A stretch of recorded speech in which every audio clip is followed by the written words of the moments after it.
కుంభమేళలో కొందరు బాబా ముసుగులో గలీజ్ పనులు చేస్తున్నారు. ఒక బాబా లేడీస్ బట్టలు మార్చుకునే రూమ్లోకి ప్రవేశించి అందులో ఒక 20 నుండి 20 నిమిషాల వరకు అందులోనే ఉన్నాడు. అక్కడ రూమ్ బయట చాలా మంది జనాలు ఉన్నారు. అంతేకాదు లేడీ పోలీసులు కూడా ఉన్నారు. కానీ ఆ బాబా అనేవాడు అందులోకి వెళ్ళటం ఎవరు కూడా గమనించలేదు.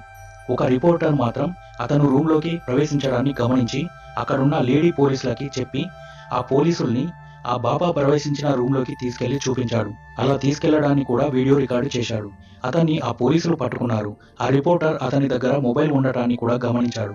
అతన్ని ఆ రూమ్ నుండి బయటకు తీసుకొచ్చి ఇతర పోలీసులకి అప్పగించారు. ఆ బాబాని రిపోర్టర్ అడిగారు, నీది ఏ అఖాడా అని. దానికి ఆ బాబా జూనా అఖాడా నుండి వచ్చానని చెప్పాడు. ఆడవాళ్ళు డ్రెస్ చేంజ్ చేసుకునే రూమ్లో ఎందుకు వెళ్ళావు అని అడిగాడు.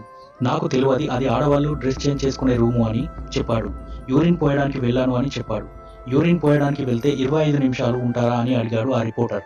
అక్కడ ఉన్న పోలీసులను క్వశ్చన్ చేశాడు ఆ రిపోర్టర్. మీరు పోలీస్ డ్యూటీ చేస్తున్నారా, ఇంకా ఏం చేస్తున్నారు అని, ఇంతమంది వస్తున్నారు, ఎంత అలర్ట్గా ఉండాలి అని పోలీసులకి రిపోర్టర్ ప్రశ్నించాడు. అక్కడ ఉన్న చుట్టుపక్కల అందరూ ఆడవాళ్ళు గుమిగూడి అతన్ని తిట్టారు. ఒక ఆవిడైతే కొట్టారు.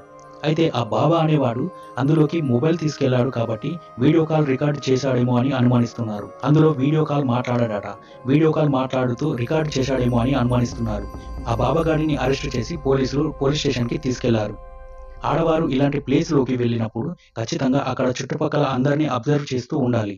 ఎందుకంటే ఈ మధ్య దొంగచాటుగా వీడియోలు తీస్తున్నారు. అలాంటి సంఘటనలు చాలానే బయటపడుతున్నాయి. అంతమంది పోలీసులు చుట్టూ ఉన్నారు. ఆ పోలీసులు కూడా వాడు అందులోకి ప్రవేశించడాన్ని కూడా ఎవరు గమనించలేకపోయారు. అందుకే ఎవరి జాగ్రత్తలో వారు ఉండాలి. కుంభమేళకి వెళ్ళే ఆడవాళ్ళు కొంచెం జాగ్రత్తగా ఉండండి.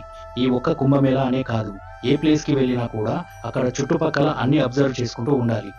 వ్యూవర్స్, ఈ సంఘటన గురించి మీరేమంటారు? ఇలాంటి వారిని ఏం చేయాలి? కామెంట్ చేయండి. ఇలాంటి మరెన్నో వీడియోల కోసం లైక్ చేయండి, సబ్స్క్రైబ్ చేసుకోండి.